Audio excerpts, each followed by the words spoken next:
If it happens, Bud Crawford, oh, absolutely. We'll be there, Stephen A. We'll see Bud Crawford and Canelo. And I want to see that fight. But I would rather see him fight Benavidez. I agree with you. Landing punches, like just the whole stat. Crawford is leading. And so I do think that it's a tough fight, but I would lean more towards Crawford simply of his, skill set. That power ain't gonna be able to sustain throughout the fight. Watch. Shannon Sharpe didn't hold back as he issued a stark warning to Canelo Alvarez about the perils of facing Terence Crawford. Live on air, he highlighted that even at 147 pounds, Crawford has consistently sparred with bigger opponents and handled them with ease. Sharpe emphasized that Crawford is now moving up in weight, making him an even more formidable threat. His message to Canelo was unmistakable: underestimate Crawford, and you could be making a serious mistake. Great fighters, they're not going to give me my due because I'm going to have 3 or 4 losses. And that's what's happening. Guys won't fight anybody that the fans want to see, or a fighter that's deserving. You're absolutely right. David Benavidez deserved the fight Canelo, but Canelo doesn't want to fight him because he knows there's a greater chance of him losing versus Benavidez versus Bigger Charlo. And so that's what, now, am I going to go see, if it happens, Bud Crawford? Oh, absolutely. We'll be there, Stephen A. We'll see Bud Crawford and Canelo. And I want to see that fight. But I would rather see him fight Benavidez. I agree with you. Daniel Jacobs takes a careful look at the technical sides of both fighters before sharing his view. He points out that Canelo Alvarez is strong and battle-tested, yet Terence Crawford brings a sophisticated arsenal that makes him unpredictable and dangerous in the ring. Jacobs emphasizes that Crawford's adaptability lets him switch styles mid-fight, keeping opponents off balance and nullifying their strengths. This skill, paired with his lightning reflexes and sharp ring IQ, could pose serious problems for Canelo. Jacobs notes that while Canelo has faced heavy hitters like Gennady Golovkin with resilience, handling Crawford's speed, precision, and tactical brilliance presents an entirely different test. For these reasons, Jacobs places his confidence in Crawford, believing his superior skill set gives him the advantage. For instance, when he fought the guy that he lost to just recently. Bivol, yeah. Shout out to Bivol. He wasn't really able to find that niche there, but in spurts you can see him adapting, right? And so the biggest difference between Bivol and Crawford is the size difference in the power. Even though Bivol was an ultimate boxer, he still was able to keep him off him with the sheer power and strength. But with Crawford, I think that it'll be challenging for Canelo to get around the skill set, but it wouldn't be challenging for him to be able to endure the pain. And so that's what Canelo, because the mindset too is, if you can't hurt me, no matter what you do, I'm going to keep coming forward.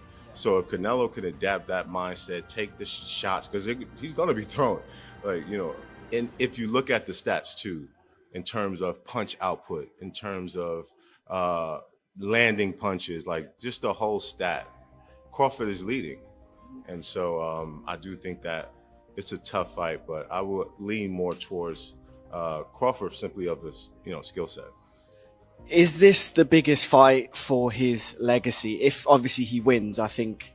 Crawford. Yes. Yeah. I think it would be the biggest win. Sure.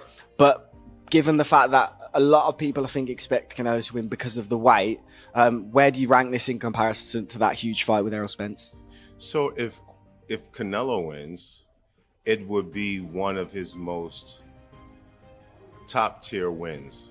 But it would also be expected. So I don't know if it would take the umph off of it, rather the other way around, because of the size difference and what all Canelo has been accomplishing for the last however many years, Oladipo points out that Crawford possesses a rare quality that sets him apart from most fighters: the ability to cause damage without relying solely on brute force. He notes that Crawford's timing and precision let him land shots opponents never anticipate, making them more punishing than they seem. According to Oladipo, this is exactly why he favors Crawford in a showdown with Canelo. He explains that Alvarez, while tough, can be outmaneuvered by fighters who stay disciplined and avoid being dragged into a brawl. Crawford shines in this regard, patiently waiting for openings before striking. For Oladipo, this mix of smart tactics and effective punching is why he has always leaned toward Crawford as the probable victor. He needs to put that pressure on himself. He's done what no one's ever done before. 2-time undisputed world champion. So why not just enjoy? But obviously you want to go for that next challenge. Now for him, he wants to go for that Canelo. I would advise him not to go for that. But if he's the man and he knows how good he is himself. So I can't really say to him that do this or do that. So really, he believes in his skills. He feels he believes in his skill. Yeah. We can't answer for him. Yeah. We let him go and do it. You know what I'm saying? And we all might be wrong. Yeah. He might be even stronger than Canelo. He might pack the weight on well. That he might do really well in there. So look, regardless, you fought them both. Like what are the differences between them? Obviously, it's weight. Canelo's strong and he's easily hit. Very easily hit, very easily. Yeah. Compared to when I fought against Crawford, I couldn't even hit clean. Yeah. So really, that's the difference. And they both hit hard. Yeah. Because and you could see the strength. You know, when I was fighting against Crawford, I didn't think Crawford was that strong, but when he kind of moved me around a little bit, he is very strong as well. So look, yeah. But why does he need to give that much weight? He's pound for pound #1 in the world. Why does he have to go up and fight Canelo? I don't prove anything. Canelo would say payday, but Crawford wants to be 3-time undisputed. And if he does that, oh my goodness. Wow. I mean, that would be unreal. But look, if he believes in himself, yes, go for it. Yeah. But don't do it if he's got second thoughts. If he's got second thoughts, don't do it. If he has to be 100% confident, and listen, I'll even go and help him for that if I have to. Oh, yeah? You know what I mean? Because look, I love Crawford. I think he's a lovely guy. Because I got to know him when I trained with him away from the boxing ring, away from boxing, and the he's a diamond. You know what I mean? So if I can help him in any way, I'd love to do that. But look, but if I was him, just enjoy what you've got now, and don't take no risks. I think you just got to watch the Bivol blueprint, the in and out. I mean, a lot of fighters getting stick now for being runners, Tom and Jerry and whatnot. But stick to what you're good at. Boozy Ennis commends Crawford's efficiency in the ring, noting that every punch he throws serves a purpose. Unlike many fighters who waste energy on unnecessary shots, Crawford carefully calculates when and how to strike.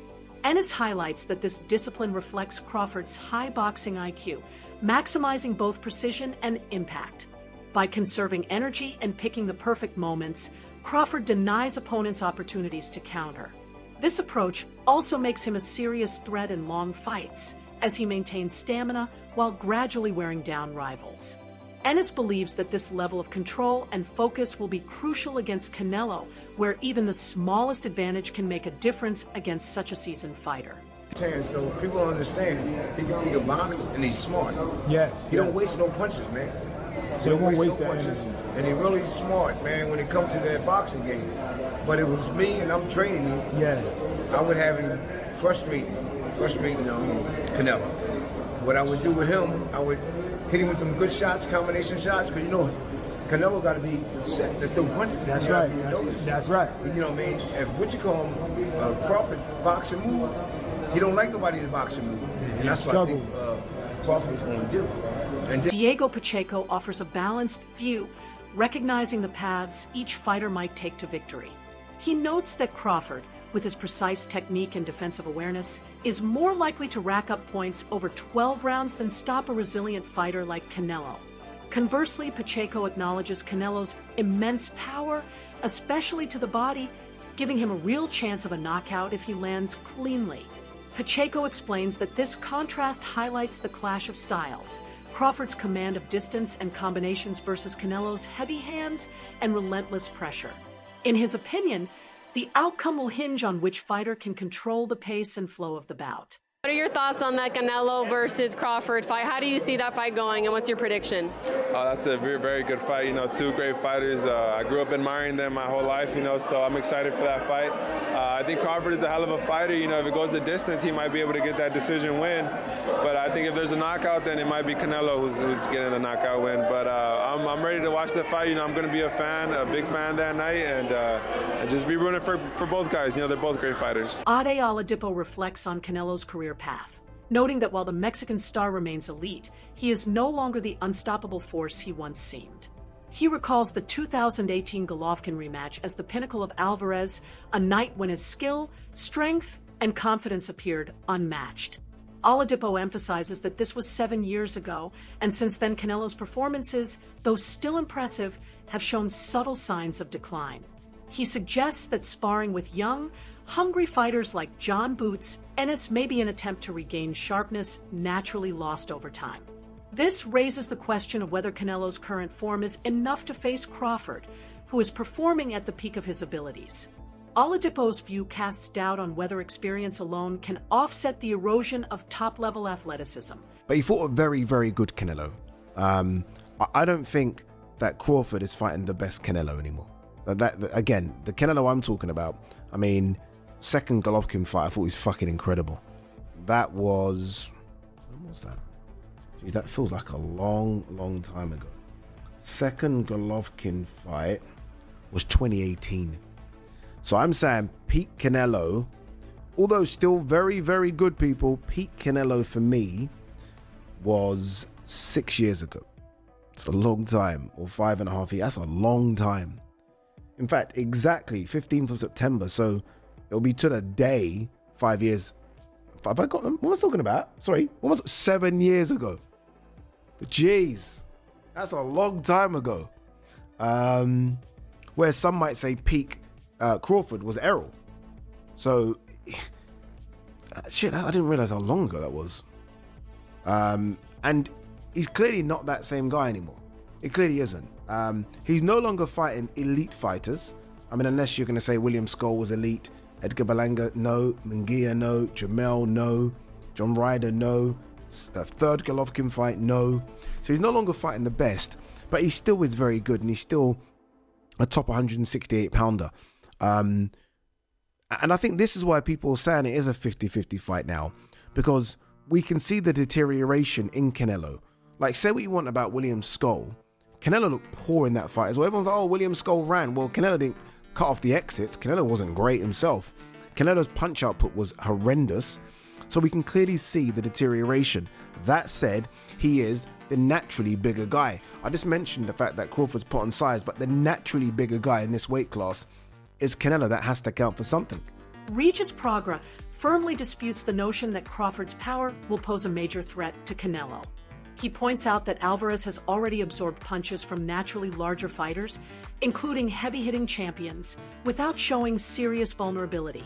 Prograis highlights Canelo's reputation for having one of boxing's toughest chins, a trait that makes him extremely hard to hurt. Yet, he doesn't dismiss Crawford entirely. He acknowledges that Crawford's tactical intelligence, movement, and adaptability give him a chance to win by outboxing Canelo. Still, Prograis insists that power alone won't suffice. Crawford will need to lean heavily on skill and strategy if he hopes to defeat such a physically formidable opponent. You know, I think that Crawford has the ability to outbox Canelo. You got to look at it. And then Canelo's older. Crawford has the ability, but he's small, you know, and he can look bigger Crawford could look bigger in the weigh-ins and all that stuff, but it's always a difference. When you get in that fight with somebody, you can tell. Same thing with Jamel. Jamel fought him, the twin. He fought Crawford, and in all the stuff, the weigh-ins and the press conference, Jamel looked like the bigger man. You know, his head, his neck, everything looked bigger. But when they got in the fight, you can tell. You can see who really was the bigger man. And I think that's the same thing. Crawford is putting on weight, but it's not weight. Like Canelo had the weight already. He doesn't have to put on muscle. He doesn't have to do that. He's already big like that. But I think that Crawford does have the style. He does have the style to beat him. If you look at the people that beat him or gave him troubles, Irislan, De Lara, Austin Trout, Floyd, and Bivol, you know, they gave him trouble and stuff like that. And Skull moved around a little bit too. So I think that Crawford has that, but I don't know how Crawford is gonna respond when he gets hit. Same thing with Jamel. Jamel was undisputed at 154, and Canelo hit him and shit. Jamel was like, hell no. Jamel took a knee, you know. So it's a big difference. And Crawford had that one fight at 154, and he didn't, you know, Madrimov would touch him up a little bit. And this is nowhere close to Madrimov. You talk about Canelo. Now, if it was just another bigger guy, I would go with Crawford. But you talk about this might be, I mean, people might kill me for it, but well, not really, but this might be the best Mexican fighter ever. One of them, at least, right? You talk about Canelo, and Crawford going up against him. So the only thing they have, but I would say the only thing he has going for him is he's a skillful fighter, and Canelo is older. Crawford's trainer emphasizes the critical role of conditioning in this matchup. He explains that if Canelo starts to slow or tire as the fight goes on, Crawford will exploit those openings with his superior speed.